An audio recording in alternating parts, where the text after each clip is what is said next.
GM SWRP. A.K. Singh, GM from South Western Railway. I'll be laying down office today evening, and thanks for hosting this VC and honoring us. And that will be all, sir. I had a nice innings. At times I was a bit outspoken, but one last is a request.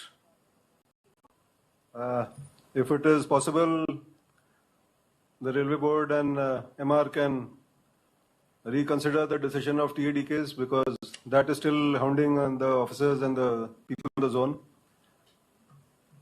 That's all, sir. Thank you and all the best.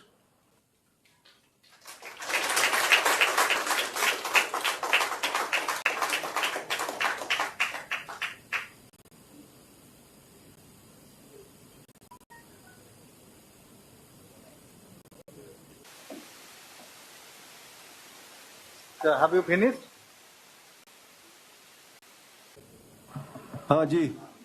That's all. Thank you. Then I request DG HR, Mr. Khasi, to please come and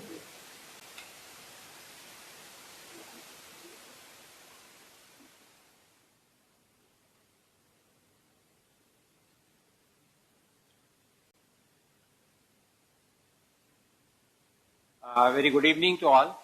Good evening, Awad sir, good evening, Siavi sir, board members, and my other colleagues from different railways and the board. Today, while superannuating after putting long umbilical cord relationship with Indian Railways, I am grateful to Honorable MR for his charismatic leadership and for leading us from the front to a different trajectory. I think in the last couple of years, we realized in 90% of our career has gone on a different with a different kind of speedometer than the remaining 10%. Thank you, sir. You gave us good targets, achievable targets, which all my colleague under your leadership put all their efforts and we could achieve the goals. On personal front, I am grateful to my grandparents, parents, and blessings of my family members who matters me immensely. They stood as a rock in my lows and highs. It is time to acknowledge them too. I also thank my colleagues who conveyed their best wishes to me since morning. I think I got hundreds of messages, hundreds of calls and all. And I'm grateful to all of them. I could not answer those messages, those calls, I think many of them. So I thank them from this platform. Sir, after nearly 4 decades of togetherness in railways, I get nostalgic while signing off, and can sum up that my career was full of roller coaster rides. I had happiest moments, I have nightmares. I had many dreams to accomplish, I have aspired differently. I sought many course corrections. I had never advocated for laissez-faire working, but for change. Yearning for change, for better results, remained my style of working. I always try to do things in organization interest. I joined railways in 1983-84 when I had 8 appointment letters in my hand, but railways were my first and final job. Some people ask me how your experience with the railways was. I said railways was something very different for me, and I got all the happiness in my life through railways. I joined railways irrespective of 8 appointment letters with me. I met my wife in the railways, who have been a great support and a great professional also. And I got my first house through IRBO, Indian Railway Welfare Organization, where I happen to be chairman on date. So 3 major happenings of my life were courtesy railways, so I have no regrets, all happiness through railways. I am grateful to Almighty that civil service gave me best of the opportunities with diversified careers. I could work with United Nations organizations, international organizations, ministries, autonomous bodies, statutory bodies, and boards. Not so common among railway officers. Appointment Committee of Cabinet selected me from Joint Secretary to Secretary level number of times. Yes, I have regrets that irrespective of being in DRM panel for multiple years and GM's panel at joining service at earliest possible age. And having impeccable career, I could not make it merely due to complex and odd HR norms on the railways. I was a born HR man, but became victim of HR policies. But no regrets. At the end, I had one of the best possible career profile ultimately. I firmly believe it's something like man proposes, God disposes, or God gives you a level playing field. I am grateful to Almighty that He rendered me opportunity to portray myself differently in such circumstances. I could contribute 8 world-class books endorsed by American Congress of Library and other non-platforms that got circulated worldwide. More than 120 universities, 160 missions globally has my books on their catalog libraries. And it happened once so that when I reached University of California, Berkeley in 2015, the professor introduced me as someone whose books are available in their main library since 2003. I also got the opportunity to visit 7 continents in my diverse assignment, and I could reach Arctic and Antarctica also, which is the rarest of the rare chance for me. A once in a lifetime opportunity. The most prestigious moment for me was when my book, Jim Corbett of India, was unveiled by then President Kalam sir at Rashtrapati Bhavan, and the other was supposed to be unveiled by then Prime Minister Sri Atal Bihari Vajpayee, but got deferred by certain reasons. This book was National Parks of India. One thing which I regret over and over again emanates from departmentalism and unique dichotomy of civil services versus engineering services prevailing in the railways. I find it negative competition prevailing. Some of us, a small department, a baby brigade of railways has to struggle for our legitimate career. At every step, including 17 years stagnation at secretary level, while DUPT norms provide only for 6 years. I was confident IRMS will end this virus as vaccination, but unfortunately the situation has not improved yet. I appeal Honorable MR and CRB sir to take it to logical end earliest. Else we will lose this opportunity forever. Not to mention the collateral damages. The way I suggested since beginning still remains the most viable option, that we need to have two-pronged strategy than single size fits all. I regret to say that HR is most misunderstood and underplayed function in the railways. HR in railways has not found its due place after 4 decades of its specialized career in existence, which is neither is fair for the railways nor for the HR professionals. Sir, last year after interaction with you, HR professional promised you for a blueprint on HR reforms. We worked very hard, brainstormed with best in industry and within organization, and presented you a booklet. It was only in the organization interest and in the interest of 500 HR professionals and their subordinates who are seeking change in their role vis-a-vis HR professionals in the industry, enterprises and government, with the appropriate role, authority and accountability, as well as parity with their fellow service mates in the Indian Railways. We presented the HR reform booklet, a first ever endeavor during my time, to Honorable MR, both CRBs, both board members and secretary. Only regret it was neither discussed individually nor collectively, and I hope that HR will transform into a strategic HR, integrated HR, and HRM will be looked after by HR people, lock, stock and barrel. Unfortunately, no members, CRB and your office responded. Sir, I still hope under your stewardship, Railways will transform its HR into strategic HR and bring in win-win situation for HR professionals and the employees and its employer Railways.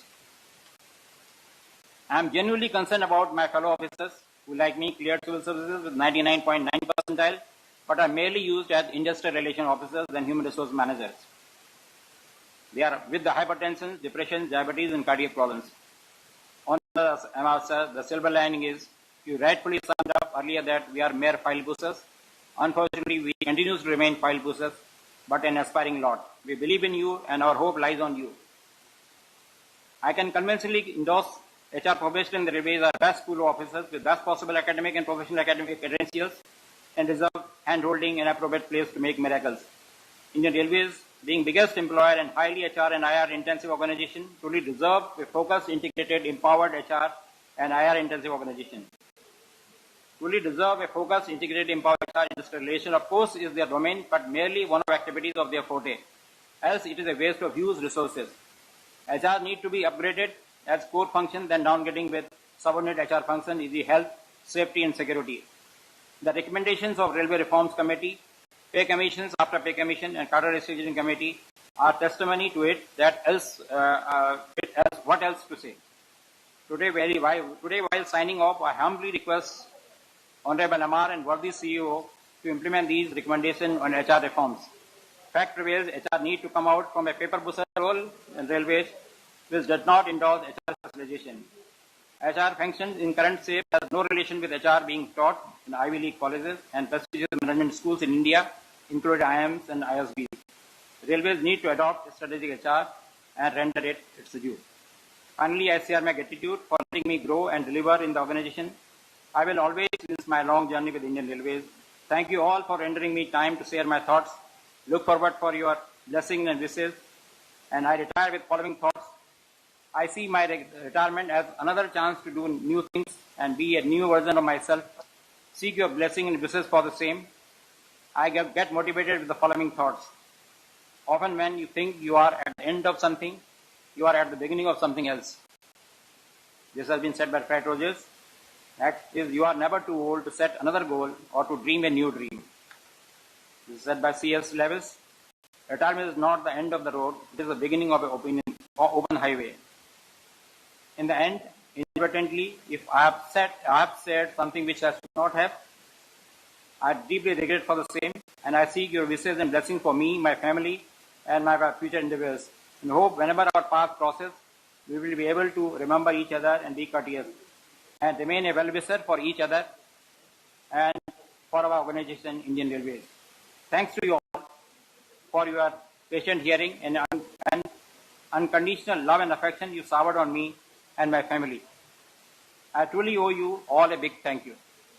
And the end, I convey my heartfelt thanks and best wishes to my fellow retirees and congratulate them all for their dedicated service to Indian Railways. Thank you very much. Thank you very much. Thank you.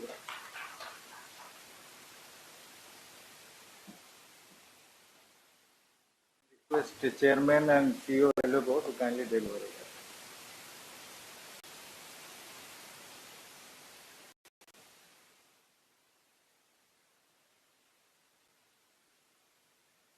Our Honorable Minister of Railways, colleague members, additional members of the board, general managers, DRMs, and above all, the staff who are superannuating today.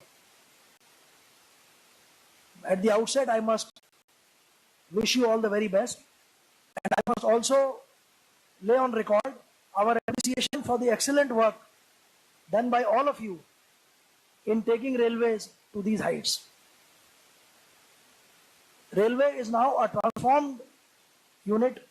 It is not business as usual. It is not taking things for granted. Now we are doers. And for that, I must give credit under the inspiring leadership of our Honorable Sir and the commitment and the will shown by all of you. We have really transformed.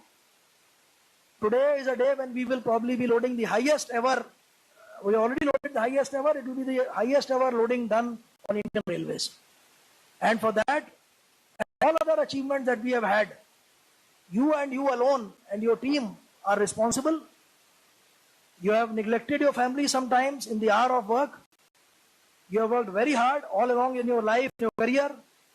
You have adapted yourself to the changing technology, whether it was from steam locos to diesels to electric, from thyristor base to technologies to IGBT, to changes in track, to changes in electronic signaling, in all other fields that we have worked.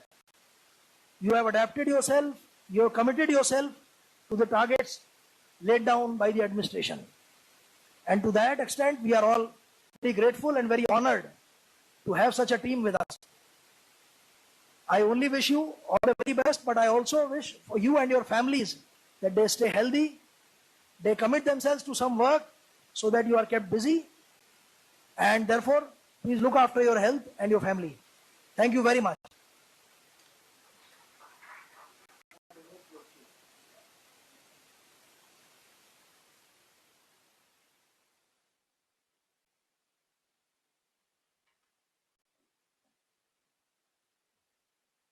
approximately 2,604 officers and employees are retiring. They are eagerly waiting to hear Honorable MR as usual for his inspiring address. Sir, before I invite you, if you permit me, sir, I will only take 1 minute to brief you about the project you have been always telling on this platform to set up a platform where all the retiring employees can participate. Sir, the formalities are complete, sir, and the register of society probably will give the certificate in another 10 days time. We have allotted a room here. I think, sir, by the next function, we will request you to launch it for me. Thank you, sir.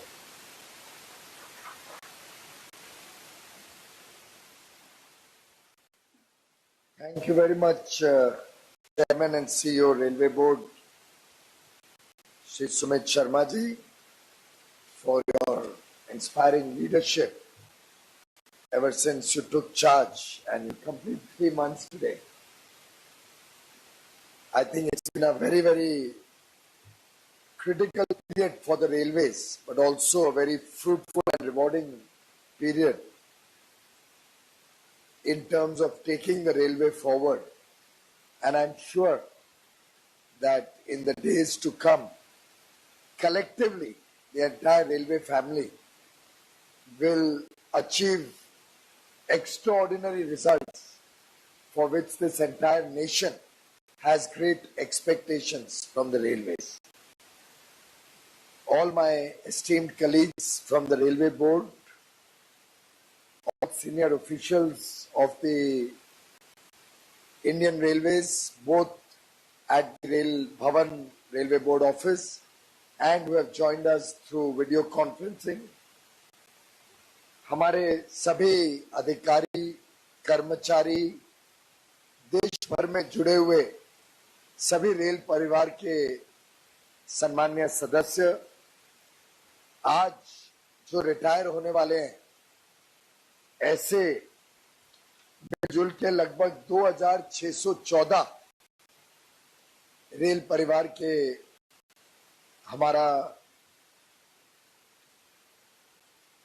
आज साथ छोड़ने वाले, retire होने वाले सभी members, भाई और बहनों, वास्तव में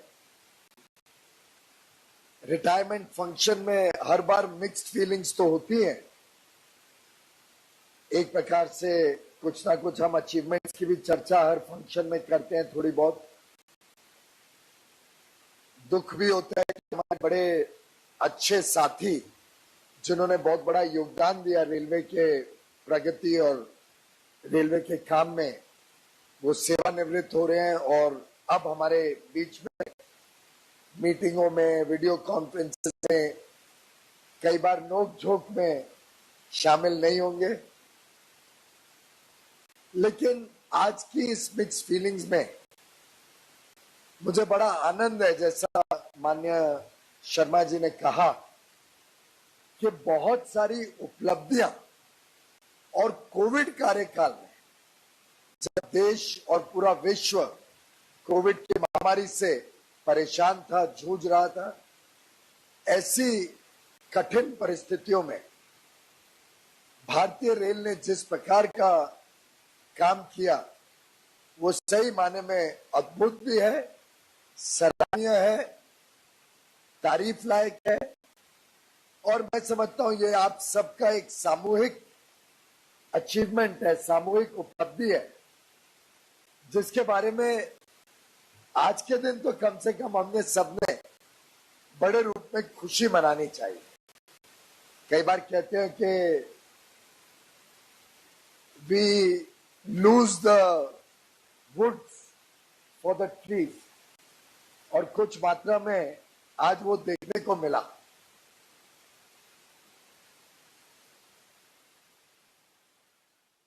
उसके बारे में मैं बाद में आता हूं, पर पहले let us focus on the trees and the woods and how collectively the trees make the woods beautiful and great. And those trees have been achieved by all of you. Nobody other than all of you. जो retire हो रहे हैं उन्होंने भी, जो बाकी सब अभी भी काम में लगे हैं, आप सब ने एक एक पौधे को सींचा, एक एक पूरे बड़े घने जंगल में आपने पानी दिया, आपने उसका देख रखेल किया, तभी जाके तो पूरी इतनी सुंदर, इतना अच्छा फॉरेस्ट दिखता है।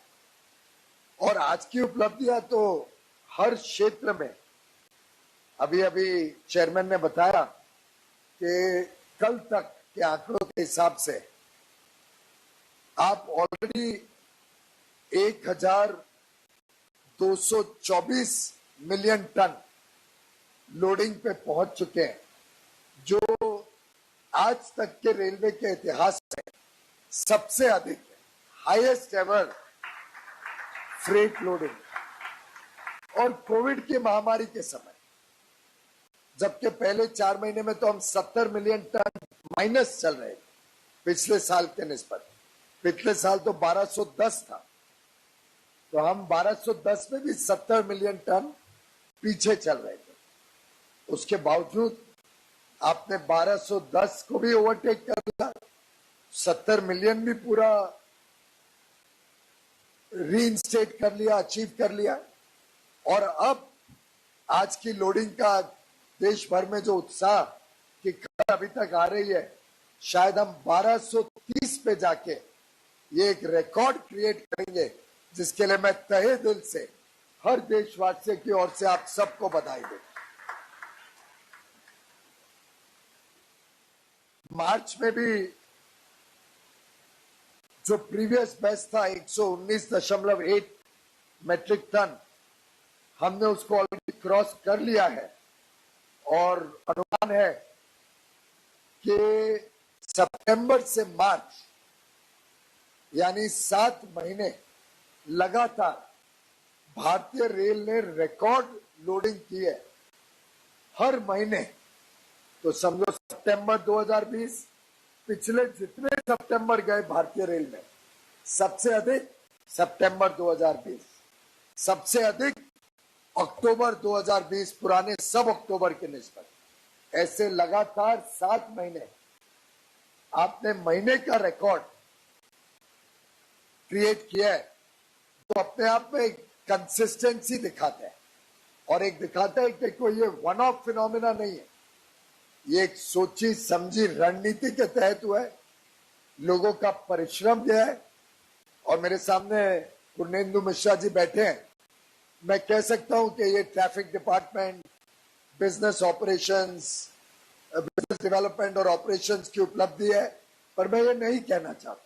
और पूर्णेंदु जी आप बुरा ना माने, क्योंकि मैं समझता हूं ये सामूहिक उपलब्धि है पूरे 12.5-13 लाख रेल परिवार की।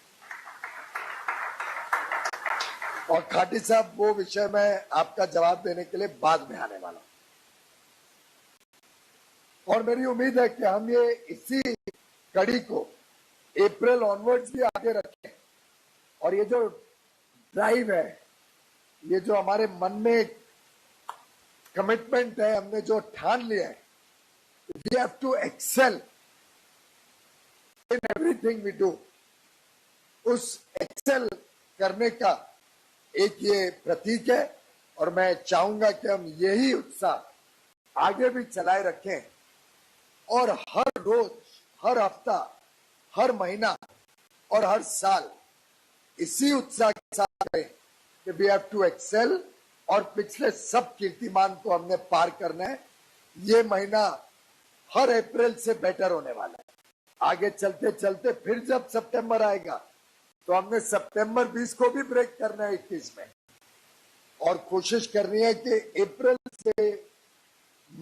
21 से मार्च 22 तक, और भारत की आजादी के 75वें वर्ष में अब हम प्रवेश कर चुके हैं।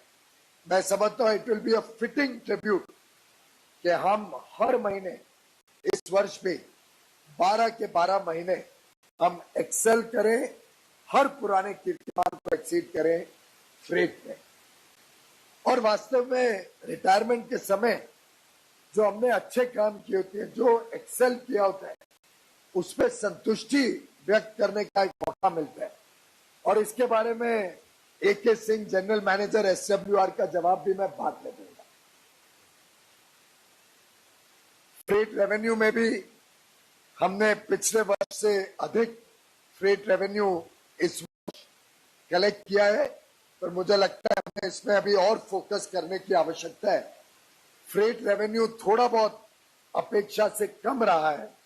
GTKM जो मूव हुआ है उसमें अभी भी हमने सुधार करने की आवश्यकता है। उम्मीद करूंगा कि अगले 12 महीने हम इस विषय पे GTKM और जो टोटल रेवेन्यू है फ्रेट का, इस पे भी और अधिक फोकस करें, जिससे आगे चल के रेलवे सेल्फ सस्टेनिंग ऑर्गेनाइजेशन बन सके। और जो इतना लंबा चौड़ा घाटा आज के दिन चल रहा है, ऐसा ही नहीं सिर्फ कोविड के वर्ष में, 2 वर्ष अब हम घाटे में चले हैं। इस घाटे को और सस्टेन नहीं कर पाएंगे। हमने 21-22 को हर सूरत में हर तरीके से मेहनत करके फिर एक बार प्रॉफिट या एटलीस्ट हमारी ऑपरेटिंग रेशियो को 95 से नीचे लाके, तो कोई बहुत बड़ा प्रॉफिट नहीं होगा, परंतु अगर ऑपरेटिंग रेशियो 95 पे आता है तो हम उम्मीद कर सकते हैं कि आगे और ज्यादा तेज गति से हम इंफ्रास्ट्रक्चर वर्क्स पे फोकस कर सकेंगे और ज्यादा अधिक हमें केंद्र सरकार से भी बजटरी सपोर्ट मिल सकेगा। पंक्चुअलिटी की भी आपकी अचीवमेंट अद्भुत है। ये बात भी सच है कि कोविड में जो लोकल ट्रेन, पैसेंजर ट्रेन वगैरह चलती हैं वो अभी पूरी नहीं चल रही हैं, पर जो मुझे विश्वास ट्रैफिक डिपार्टमेंट ने और पूरी टीम ने, GMs ने दिया है अलग अलग इंटरेक्शंस में, उसमें मुझे लगता है आपकी कमिटमेंट इस पंक्चुअलिटी को 100% तक जाने की जो एस्पिरेशन है आपकी, और उसके लिए जो 96%, 97%, 96-97% तक आप अलग अलग दिन में गए हैं, उसको आप पूरी तरीके से मेंटेन करने का प्रयास आगे भी रखेंगे। सिग्नलिंग डिपार्टमेंट थोड़ा और मेहनत करे और प्लानिंग के हिसाब से जो फॉग एरियाज हैं, उन एरियाज में भी अगर हम अभी से प्लानिंग करें तो हमारे पास 6-7 महीने 9 महीने पड़े हैं। कोशिश करें कि हम अगले वर्ष फॉग के दिनों में भी इस पंक्चुअलिटी को ज्यादा गिरने ना दें। 94.16% हमारी मेल एक्सप्रेस ट्रेन की पंक्चुअलिटी इस वर्ष में रही है, जो पिछले वर्ष 75% थी। बहुत अच्छा सुधार हुआ है, पर मुझे लगता है कि हमने कोशिश करनी चाहिए कि जैसे जैसे पैसेंजर ट्रेन फिर से शुरू होती हैं, उसके बाद भी हम ये पंक्चुअलिटी मेंटेन करें और हमारा फोकस सिर्फ मेल एक्सप्रेस के बदले सबर्बन में तो शायद 95% के ऊपर रहता है, बट उस पर भी फोकस है। पर खास तौर पे जो पैसेंजर ट्रेन है, इसकी पंक्चुअलिटी का फोकस भी अगर हम रखते हैं, तभी हम मेल एक्सप्रेस को भी पंक्चुअल बना पाएंगे। अगर पैसेंजर ट्रेन लेट लतीफा चलेंगी तो विश्वास करिए कि मेल एक्सप्रेस भी फिर लेट होनी शुरू हो जाए। तो जब तक पूरी व्यवस्था इस गुणवत्ता की तरफ नहीं जाती है कि हमने पूरी व्यवस्था को पंक्चुअल व्यवस्था बनाना, और मैं आपको बधाई देना चाहता हूं, इस सेशन में सभी एमपीज विदाउट फेल 100% जितने एमपीज मुझे मिले, सबने आप लोगों के काम की तारीफ की है, मुझे बधाई दी, जो मैंने आपके बिहाफ पे स्वीकार की। और कुछ एमपीज ने कंप्लेन जरूर की, पर उनकी कंप्लेन ये थी कि अब तो ट्रेन बिफोर टाइम आने लग गई है और उनको डर लगता है कि बिफोर टाइम आएगी कि ट्रेन छूट ना जाए, और ऐसी कंप्लेन सुनने में बड़ा आनंद आता है। पर मुझे लगता है बिफोर टाइम आती है तो भी प्रस्थान का समय तो सेम रहता है। पर बहुत ही मैं समझता हूं इस पूरे रेल परिवार में जो उत्साह है, जिस प्रकार के आज के दिन आप सबका संकल्प सामने दिखता है, और जैसे माननीय प्रधानमंत्री जी कई बार कहते हैं, आपने करके दिखाया, संकल्प से सिद्धि। आपकी टीम ने इसको करके दिखाया। कि सिर्फ संकल्प नहीं है, उसको सिद्धि में परिवर्तित करके आपने दिखाया। तो मेरी तरफ से आप सबको बहुत बहुत बधाई। फ्रेट ट्रेन की स्पीड, ये भी अपने आप में आप सबके संयुक्त प्रयासों का बहुत बड़ी उपलब्धि है। और ये मैं जब भी पूरे रेल परिवार की बात कर रहा हूं, तो मानिए हर कर्मचारी से लेके रेलवे बोर्ड और चेयरमैन तक, हर director general, additional member, general manager, DRM, PD, इन सब के लिए मेरे मन में बहुत ही इज्जत बढ़ी है जिस प्रकार से आप सब ने मिलजुल कर प्रयास करके ये सब अचीवमेंट्स किए। तो हर कामगार, चाहे वो वर्कशॉप में हो, कोच फैक्ट्री में हो,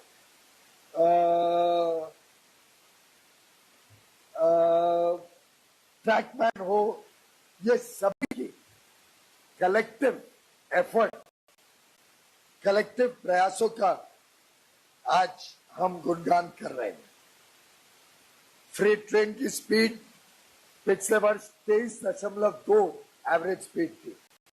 ये बात सच है कि कोविड में रेगुलर ट्रेन कम चल रही हैं, इसलिए हमें एक लाभ मिला, पर अब इस लाभ को छोड़ना नहीं है। अब ये हमारी काबिलियत का टेस्ट है कि जैसे जैसे सब बाकी ट्रेनें, और अब तो लगता है 1-2 महीने में लगभग सभी ट्रेनें including passenger train, memo, demo सब शुरू हो जाएंगे। अब उस बीच में भी फ्रेट की स्पीड जो आपने पिछले वर्ष की या करंट वर्ष आज जो खत्म हो रहा है 43.73 kmph अचीव की है। वास्तव में आजकल तो 46 किलोमीटर पर आवर चल रही है। तो हमने अभी भी जो लक्ष्य था 50 किलोमीटर पर आवर, उसको अचीव करना है, सफलता पूर्वक करना है। और इस लक्ष्य को हम अभी भी अगर हम मिलकर काम करते हैं तो मेरा विश्वास है हम इस लक्ष्य को पूरा करने में सफल होंगे।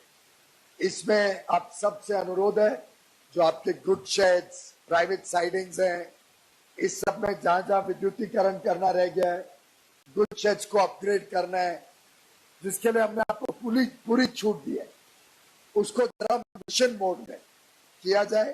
क्योंकि मैं सुनता हूं अभी भी लोडिंग अनलोडिंग में कई जगह डिलेज हो रही है, उसको भी अभी हमें काबू करना आवश्यक है, जिससे वैगन टर्न अराउंड फास्टर हो और एग्जिस्टिंग स्टॉक से हम बड़े पैमाने पे ज्यादा ट्रेनें और फ्रेट चला सके। क्योंकि प्रॉफिटेबिलिटी और एफिशिएंसी का एक और तरीका है better utilisation of your existing assets. मैं कई बार इसको पहले भी बोलता रहा, इसको कहते हैं स्वेटिंग योर एसेट्स बेटर। पर मैं समझता हूं अभी हमारे पास मौका है, पंक्चुअलिटी सुधरने से भी हमारे एसेट्स ज्यादा इस्तेमाल हो पाएंगे। पूरी ट्रेन का लेओवर टाइम में हम आगे लेके जा सकेंगे जहां जहां पाथ मिल जाए।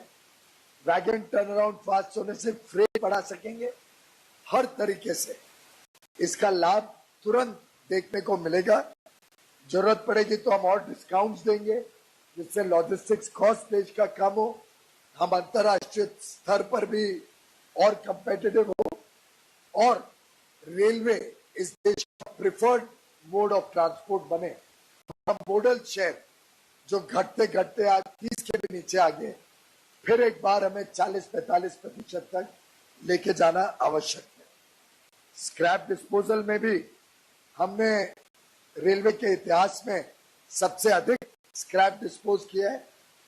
अच्छा है, जो यूजलेस चीजें पड़ी रहती हैं वो जल्द से जल्द डिस्पोज होनी चाहिए। जरूर ध्यान रखना डीआरएम और सब जो इस संबंध में देखते हैं कि कोई अच्छा सामान टारगेट मीट करने के लिए या रिकॉर्ड बनाने के लिए कोई अच्छा सामान के स्क्रैप में ना बिक जाए, इस पे भी हमने नियंत्रण रखना आवश्यक है। नई line, gauge conversion, doubling works, इसमें सुपर क्रिटिकल प्रोजेक्ट्स पे जो फोकस किया है वो भी काम बेहतरीन चल रहा है। इस वर्ष भी नई लाइन, गेज कन्वर्जन और डबलिंग में वृद्धि हुई है, हालांकि कम वृद्धि है, पिछले वर्षों में वृद्धि ज्यादा थी, पर फिर भी मुझे लगता है शायद इतना 2324 रूट किलोमीटर शायद ही पहले कभी हुआ होगा, पर उसकी मुझे आप जरूर जानकारी देना अगर कोई वर्ष में उससे ज्यादा हुआ। इस वर्ष हमारे पास 2,15,000 करोड़ का सेफ्टी और इंफ्रास्ट्रक्चर निवेश का बजट है। तो जरूर इस वर्ष तो हमने सभी रिकॉर्ड तोड़ने चाहिए, बड़े मात्रा से तोड़ने चाहिए, और मुझे लगता है डबलिंग जहां हमारे पास जमीन है उस पे, और जो जो प्रोजेक्ट्स में जमीन अवेलेबल है उन प्रोजेक्ट्स की गति बढ़ा के लोगों को, राज्यों को दिखना चाहिए कि आप जमीन नहीं दोगे समय पे तो आपके यहाँ पे हम निवेश नहीं करेंगे। ये मैसेज लाउड एंड क्लियर सबको पहुंच जाए। केवड़िया का मॉडल कि आप जमीन मिल जाए, 1 साल में हमारे टीम ने उस पूरी रेलवे लाइन को चला दिया। इस तरीके से हम आगे भी काम करें तो मेरा मानना है कि खर्चा भी कम होगा, ओवररन के सिलसिले भी खत्म होंगे, और हम देश को दिखा सकेंगे कि जो हमारे को बदनाम किया जाता है ओवररन का, ये हमारी वजह से नहीं है, वो इसलिए है कि हमें जमीन और कोऑपरेशन स्टेट से नहीं मिलती। मोदी जी की सरकार आने के बाद निवेश की कभी कमी नहीं होने दी है। जितना पैसा लगता है हमें अलाउ किया गया, पर राज्य सरकारें जो सपोर्ट करती है उन्हें हमें भी सपोर्ट करना है एक गति से प्रोजेक्ट्स करके। मुझे आनंद होता है कि डीएफसी ने भी बहुत ही बेहतरीन प्रगति इस वर्ष में की है। 2 सेक्शन माननीय प्रधानमंत्री के कर कमलों द्वारा लॉन्च हो गए, शायद और 350 किलोमीटर, 450 किलोमीटर कमीशन हो गए, जिससे 1110 रूट किलोमीटर अब डीएफसी का भी तैयार है। एक बहुत ही बढ़िया उपलब्धि जो आप सबके प्रयासों से, खासतौर पे डीएफसी के टीम ने बहुत मेहनत की है, उसमें रेलवे के भी कई अधिकारियों ने बहुत अच्छा काम किया। और आरएन सिंह जब ऑफिशियल सीएमडी थे, मैं समझता हूं उस समय से मैंने वीकली मॉनिटरिंग शुरू किया था। पूरा रेलवे बोर्ड भी एक एक विषय को लेके गहराई में जाता था, और वास्तव में जो नए सीएमडी आए हैं उन्होंने उस काम को भी और अच्छे गति देके अब मुझे विश्वास है कि हम जून 2022 तक डीएफसी पूरा कर सकते हैं, और हमने लीव नो स्टोन अनटर्न्ड, हमने ये सफलता प्राप्त करनी ही चाहिए। एक और गाथा जो आप सबके नाम पे इतिहास में लिखी जाएगी, वो है इलेक्ट्रिफिकेशन, विद्युतीकरण। मैं समझता हूं शायद मैं पावर मिनिस्टर था इससे मेरी रुचि रही, शायद पर्यावरण के लिए माननीय प्रधानमंत्री जी की इतनी चिंता रहती है, और पूरे देश में आज पर्यावरण एक ज्वलंत विषय है, उसको देखते हुए और रेलवे के लॉन्ग टर्म बेनिफिट के लिए डीजल की इंपोर्ट बंद हो तो फॉरेन एक्सचेंज बचे, डीजल बंद हो यूज करना तो हमारे 12, 14, 15 हजार, और आजकल के डीजल के दामों पे तो शायद 16, 17 हजार करोड़ सालाना बचेंगे। बिजली का खर्चा कम होने के कारण वर्कशॉप सब कॉमनलाइज हो जाएंगी, डीजल वर्कशॉप भी इलेक्ट्रिक पे कन्वर्ट हो जाएगी। तो एक प्रकार से एक बड़े रूप में रेलवे को लाभ देने वाला आपका इलेक्ट्रिफिकेशन प्रोजेक्ट को आपने इस वर्ष 4 चांद लगा दिए, और मैं आप सबको सामूहिक रूप से बधाई देना चाहता हूं। 5,500 किलोमीटर की सूचना तो मुझे मिल चुकी है इलेक्ट्रिफिकेशन की। पता चला है कि सीआरएस आज भी देश भर में अलग अलग लाइनों को इंस्पेक्ट करने में लगे हैं, और मिडनाइट के पहले आपको सब मुझे विश्वास दिला रहे हैं कि शायद 6,000 किलोमीटर, एक बहुत बड़ी उपलब्धि, 6,000 किलोमीटर इलेक्ट्रिफिकेशन एक वर्ष में, ये कोई साधारण उपलब्धि नहीं है भाइयों बहनों। आप सब आज जरा कॉलर टाइट करके बाहर निकलिएगा कि आप सब ने इतने बड़े बड़े काम कोविड महामारी के वर्ष में करें। शायद अगर पैसेंजर का हमें तकलीफ नहीं होती, पैसेंजर रेवेन्यू की, तो ये साल तो अपने आप में एक अद्भुत रिकॉर्ड वाला वर्ष हो जाता है। पर अगले वर्ष हम फोकस करके पैसेंजर की सुविधाएं भी सुधारेंगे, पंक्चुअलिटी मेंटेन करेंगे, पर साथ ही साथ उसको रेवेन्यू को भी बढ़ाएंगे, जिससे रेलवे सही माने में अपने पांव पे खड़ी हो सके। सेफ्टी और इंफ्रास्ट्रक्चर वर्क जो कई वर्षों से लंबित थे, नहीं कर पा रहे थे क्योंकि 2 दिन, 4 दिन, 6 दिन का ट्रैफिक ब्लॉक कोई सेक्शन में मिलना तो लगभग असंभव था। मेरी जानकारी के हिसाब से ऐसे 370 प्रोजेक्ट्स और बड़े बड़े इंपॉर्टेंट प्रोजेक्ट्स आपने इस कोविड महामारी का समय का इस्तेमाल किया। जब ट्रेनें कम थी तो ट्रैफिक ब्लॉक लंबा लेके ऐसे सेफ्टी रिलेटेड बड़े बड़े काम किए जो शायद इतिहास में ना हम कर पाते थे, ना भविष्य में हम कर पाते, क्योंकि इतना ब्लॉक कैसे मिलता। आपने ऐसे 370 काम जो कंप्लीट किए, ये भी आपकी एक बहुत बड़ी उपलब्धि है। आपका सबको बहुत बहुत बधाई। किसान रेल, हमारे जो अन्नदाता है, हमारे जो किसान हमको सेल्फ सफिशिएंट रखते हैं फूड ग्रेन्स में, उनके सम्मान में उनकी उपज के लिए सही दाम मिले, उसके लिए जो आपने किसान रेल को सक्सेसफुल किया है, अब तक लगभग 436 किसान रेल 45 रूट्स पे आपने चलाई है और 1,40,000 टन किसानों की उपज को देश के कोने कोने तक पहुंचाया। ये एक बहुत बढ़िया पहल, माननीय प्रधानमंत्री जी कई वर्षों से इसकी प्रतीक्षा कर रहे थे, इस वर्ष आपने की। मैं आप सबको बहुत बहुत बधाई देता हूं और मेरा स्पष्ट निर्देश है कि जहां भी किसान रेल की डिमांड हो उसको हमने पूरी करने की पूरी कोशिश करनी चाहिए, एक प्राथमिकता के साथ और संवेदना के साथ।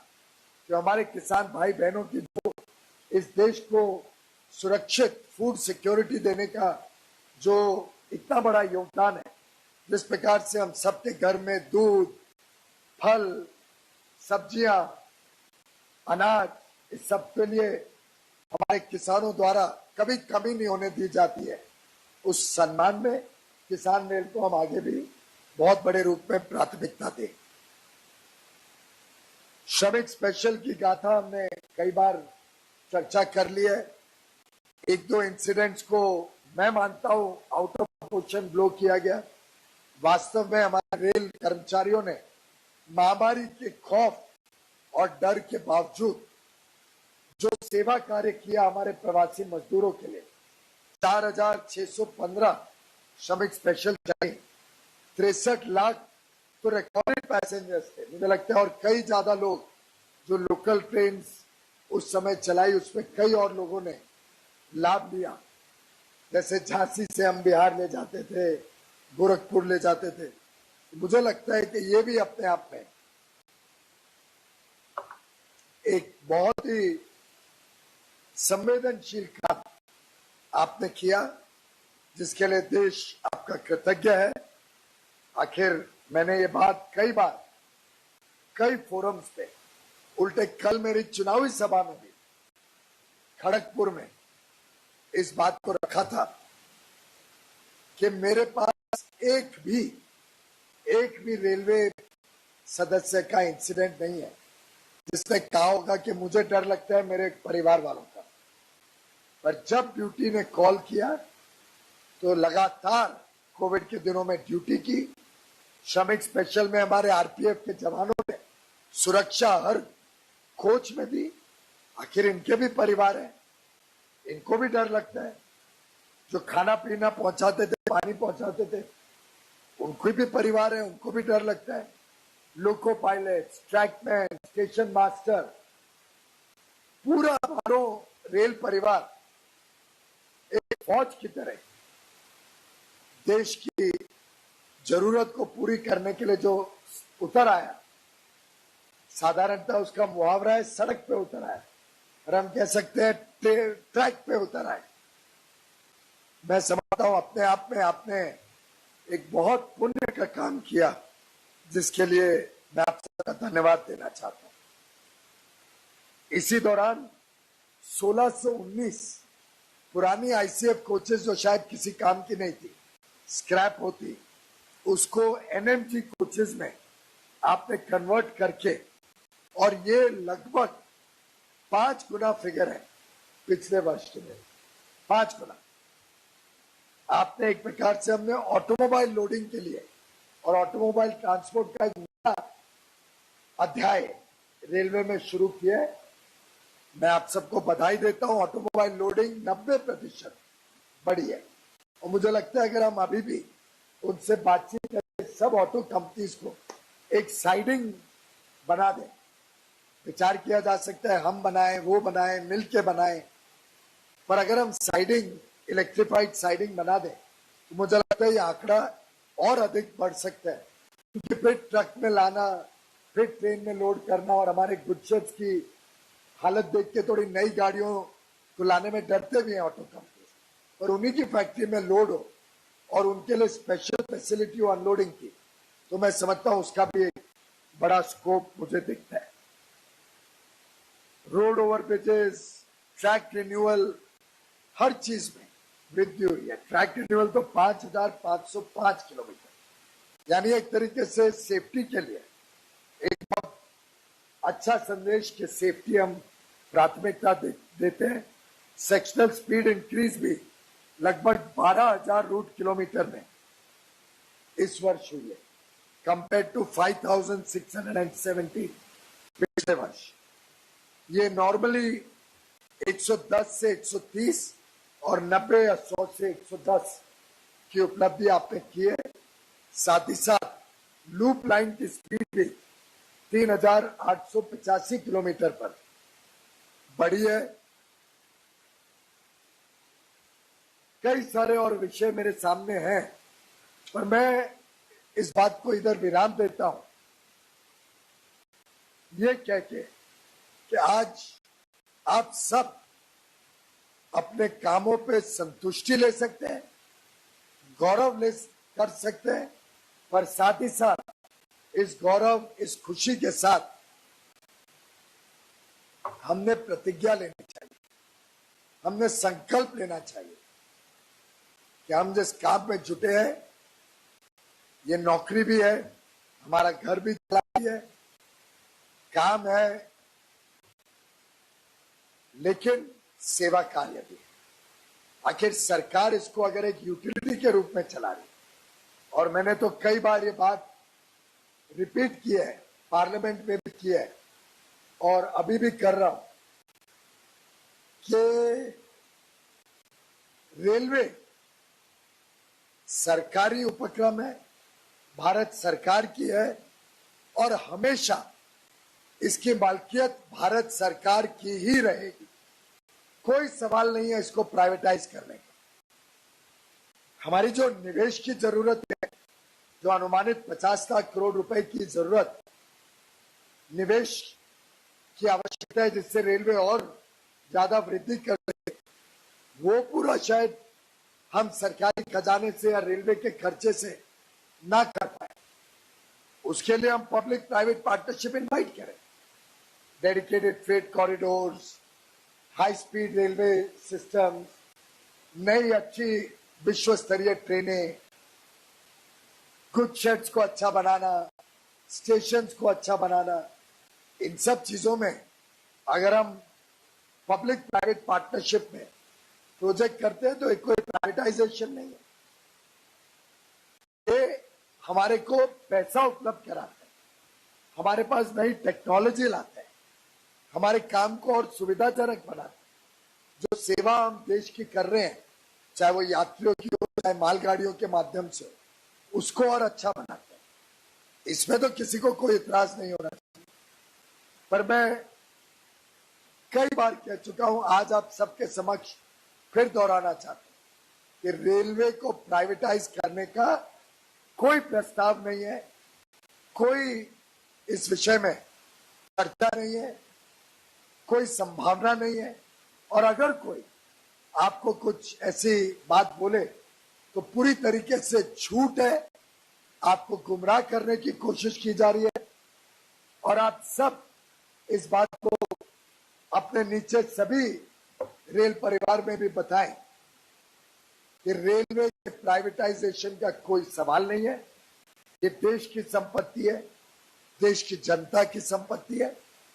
और जो काम हम पब्लिक प्राइवेट पार्टनरशिप में करेंगे वो हमारे ही काम को और अच्छा बेहतर करने के लिए, हमारे पास निवेश करने के लिए और एक बड़ी माध्यम बनेगा, सुविधा बनेगी। दो विषय आज रखे गए। मुझे आज 3.5 वर्ष हो गए हैं, शायद पहला फंक्शन ऐसा है। और मुझे खुशी है कि अब ये फंक्शन रेलवे बोर्ड तक सीमित नहीं है, पूरे देश में हम पूरे 2615 हमारे साथियों को एक साथ अलविदा कह सकते, एक साथ वर्चुअल भी आप सब जुड़े और हमारे रेलवे बोर्ड के साथियां जुड़े, तो एक साथ सबका धन्यवाद हो पाते हैं, एक साथ सबको संदेश दे पाते हैं, एक साथ सबको तारीफ भी आज करने का मुझे मौका मिला। लेकिन ये 3.5 साल में पहला फंक्शन है जब फेयरवेल स्पीच में किसी ने रेलवे के बारे में तो कुछ नहीं कहा, अपने खुद के एक्सपीरियंसेस के बारे में कुछ नहीं कहा, जो अच्छे काम किए हो उसकी भी चर्चा नहीं करी। लेकिन एक ऐसी बात रखी जिसका मुझे आज तक ये नहीं कोई बता पाया, समझा पाया कि इसके पीछे आपके मन में शंका क्या है, या इसके ये बात रखने के पीछे आपके मन में हेतु क्या है। आखिर ये भारत सरकार का उपक्रम है, कोर्ट के कई निर्णय हैं कि किसी को नौकरी नहीं दी जा सकती है बिना एक ट्रांसपेरेंट प्रोसेस के, जिसमें देश के हर युवा युवती को मौका मिलना चाहिए कि वो पार्टिसिपेट करे और उसमें उस माध्यम से नौकरी मिलनी चाहिए। हमने पूरे प्रोसेस को ट्रांसपेरेंट बनाया। पूरे प्रोसेस में जो इंटरव्यू होती है या फिजिकल चेक होता है उस तक का वीडियो रिकॉर्डिंग होती है। Am I right? कोई सिफारिश नहीं। अभी 3.5 वर्ष हो गए हैं, कोई एक व्यक्ति बोल दे कि इतने हमने लाखों लोगों की भर्ती की है, कि एक व्यक्ति के लिए भी किधर सिफारिश आई हो, कोई भी राजनीतिज्ञ की जो आपके पास आई होगी, चाहे मेरे पास से, चाहे माननीय प्रधानमंत्री या कोई मंत्री के पास से, पूरी एक ट्रांसपेरेंट ईमानदार व्यवस्था करने में हम सफल हुए। एकमात्र जो वीकनेस रह गई थी वो वीकनेस थी हमारे ये बंगलो प्यून अपॉइंट करने का जो तरीका था। मुझे ये नहीं आज तक कोई बता पाया कि जब हमने बंगलो प्यून को डिसकंटिन्यू तो नहीं किया, मैंने कोई आपकी सुविधा छीनी तो नहीं है, आप सबको बंगलो प्यून अलाउड है। क्या किसी को आप में से बोला गया है कि अब बंगलो प्यून नहीं मिलेगा? कोई बताए मुझे किसको ये बोला गया, जिसको पहले एलिजिबल था कि अब आपको बंगलो प्यून नहीं मिलेगा।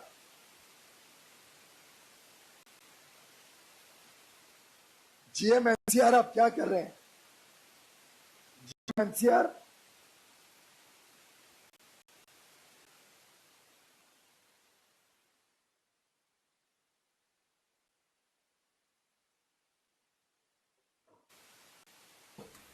जब बंगलों पे उनकी सुविधा तो आपसे ली नहीं है, आप सबके पास वो सुविधा आज भी है। हमने बदला क्या है? आपका एक नया सिस्टम था कि हर 3 वर्ष में, 3 वर्ष थे या 5 वर्ष थे, कितने वर्ष में आप नया आदमी ले सकते थे? हाँ, किधर 3 वर्ष, किधर 4 वर्ष, 3-4 साल में एक अपनी मर्जी से किसी को भी आप सरकारी नौकरी देने की एक अपने पास सुविधा रखना चाहते हैं। आप सब सीनियर अफसर हैं। सेवेंथ पे कमीशन के बाद तो कोई ये भी आपकी कठिनाई नहीं है कि कोई बहुत तनख्वाहें जैसे कम है या कोई बहुत तकलीफ में है। आज प्राइवेट सेक्टर से ज्यादा तनख्वाह हमारे रेलवे में मिलती है अधिकांश लोगों को। और हर 3 वर्ष में एक नया पगलो प्यून आपको अपॉइंट करना है जो 3-6 महीने बाद परमानेंट हो जाएगा रेलवे में। कोई ट्रांसपेरेंट प्रोसेस नहीं, कोई सिलेक्शन क्राइटेरिया नहीं, मन मर्जी से हम किसको भी लाके रेलवे की परमानेंट जॉब दे दें। क्या ये लीगली टेनेबल है और क्या ये सही काम हो रहा था? आज रिटायरमेंट के दिन कोई हीरो बनने की कोशिश करने की आवश्यकता नहीं है कि जैसे आपने बड़े ऑफिसर्स के दिल की भावना बता दी।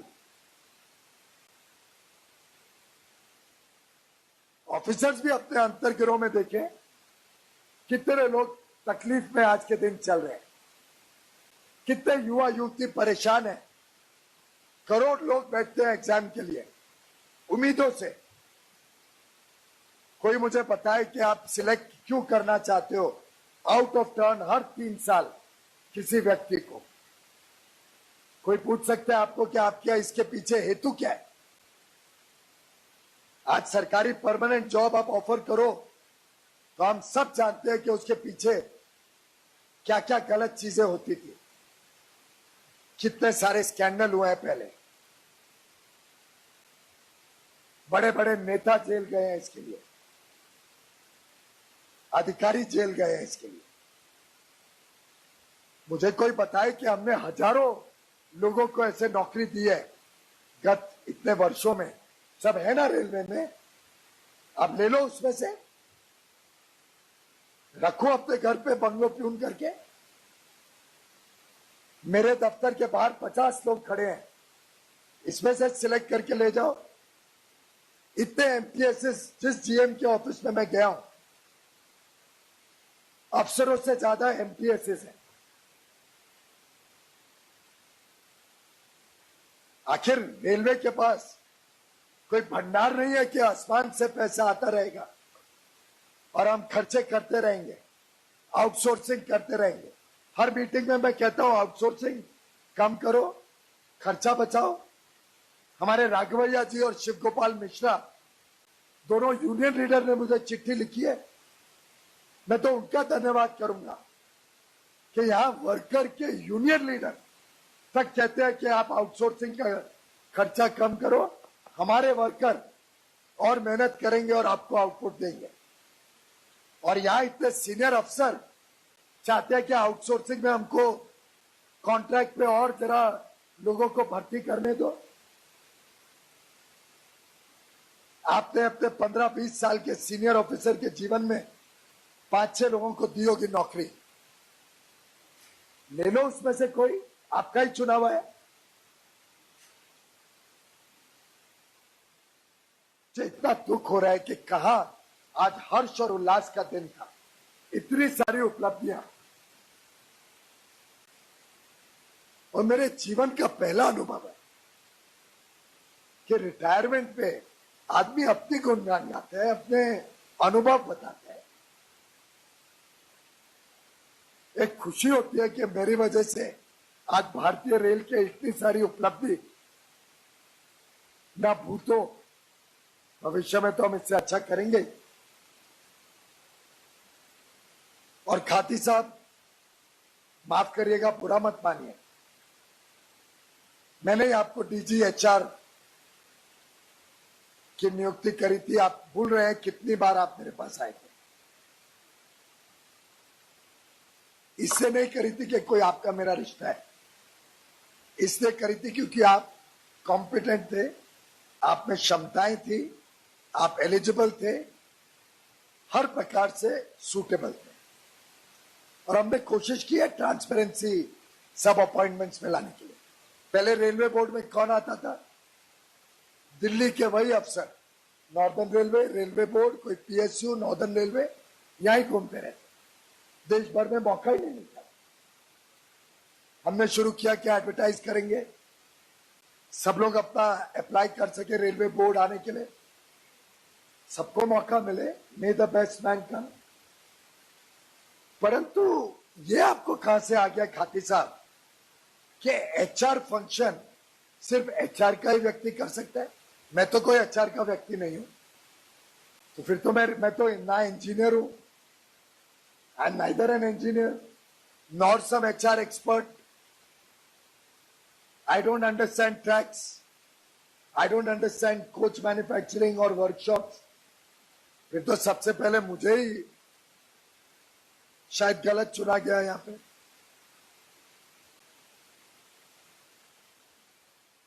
मैं जानता हूं बैंक ऑफ बड़ौदा के एक चेयरमैन मैनेजिंग डायरेक्टर बने थे, वो एचआर के व्यक्ति थे, एचआर एक्सपर्ट थे। फिर तो पूरे बैंक ऑफ बड़ौदा ने कहना चाहिए था कि भैया ये तो डायरेक्टर पर्सनल के आगे नहीं जा सकते, तो इनको तो आता ही नहीं है एचआर के अलावा कुछ।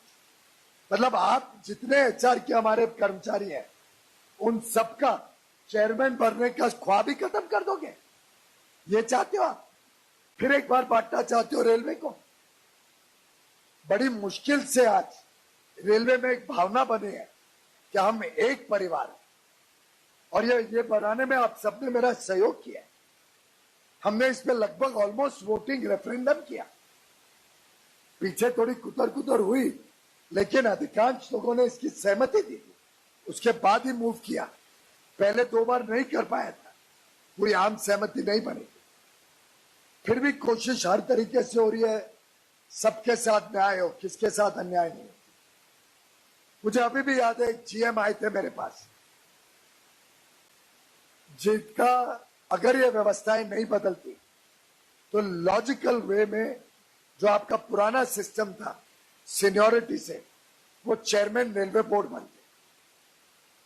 परंतु जो सिस्टम चेंज करने की कल्पना चल रही, एक सर्विस, मेरिट कम सीनियरिटी पे, अच्छी मेरिट को भी कोई, काबिलियत को भी कोई वैल्यू की जाए, इंटरव्यू पैनल हो, इंडिपेंडेंट असेसमेंट हो, सिर्फ हमारे डेट ऑफ बर्थ के हिसाब से ही तय नहीं हो। ये नहीं हो कि हमारी डेट ऑफ बर्थ के हिसाब से हमारा नंबर लग रहा है तो 4 एनोनिमस कंप्लेन हमारे खिलाफ फाइल हो जाए। होता था ना रेलवे में, कितने केसेस हैं, मेरे सामने हुआ है, जिसका नंबर लगता है जीएम का, उसके कंप्लेंट आनी शुरू हो जाती है। अब ये व्यवस्थाएं जब तक हम नहीं बदलेंगे, आधुनिक नहीं बनाएंगे, भविष्य की ओर देख के आगे को रेलवे को एक कंपेटिटिव एफिशिएंट ऑर्गेनाइजेशन नहीं बनाएंगे, कैसा भविष्य चाहते हैं हम रेलवे? और मैं समझता हूं वो जीएम का सैक्रिफाइस, जिसको मालूम था कि मैं चेयरमैन बन सकता हूं और नई व्यवस्था में शायद चेयरमैन नहीं बनूंगा, परंतु अभी भी जब आते हैं खुशी हंसी दिखती है उनके मुंह पे। कभी एक बार कंप्लेन नहीं की है, मेरी जानकारी में है ये बात, उन्होंने नहीं बताया मुझे, कभी आज तक उन्होंने नहीं एहसास दिलाया, पर मेरे पास तो रिकॉर्ड रहता है। मैं सैल्यूट करता हूं आप सबको जिनके जहन में है कि शायद थोड़ा बहुत सैक्रिफाइस हमारा एक दूसरे का भी हो सकता है, पर एक लॉन्ग टर्म व्यवस्था देश की सुधरे। भारतीय रेल एक अच्छी संस्था जो सिर्फ पैसेंजर्स को अपने स्थान पे नहीं पहुंचाए, सिर्फ सामान को, फ्रेट गुड्स को अपने जगह तक नहीं पहुंचाए, पर जो देश में अपनी गुडविल बनाए, जो देश में खुशियां बनवाए, देश में इज्जत कमाए। जब आप बाहर जाएं तो इज्जत से जाएं कि मैं भारतीय रेल का एक गैलरी की तरह काम कर रहा हूं। मैं समझता हूं शायद मैं थोड़ा ज्यादा बोल गया, तो मेरी इच्छा थी, क्योंकि आज दोनों भाषण बड़े माइक्रो थिंकिंग वाले, तो कहते हैं समुचित सोच, राइट वर्ड, छोटी सी, very very low on vision. और मैं तो खुद ही अभी दुविधा में हूं कि मैंने पता नहीं है वर्चुअल कम फिजिकल रिटायरमेंट फंक्शन में इतना आनंद लिया, वो आनंद ठीक था कि नहीं था। मेरी तो इच्छा सिर्फ ये उपलब्धियां गिनाने की थी, आपको धन्यवाद और बधाई देने की। ईमानदारी की बात यह है, मैंने चेयरमैन को कहा कि मुझे जवाब देना पड़ेगा, उन्होंने मुझे रोका। चेयरमैन ने कहा आपके लेवल पे मत बोलिए। वहां बैठे बैठे हमारी बात चल रही थी, इन्होंने कहा आप मत बोलिए। मैं भी सोचता रहा पूरे समय के क्या करूं।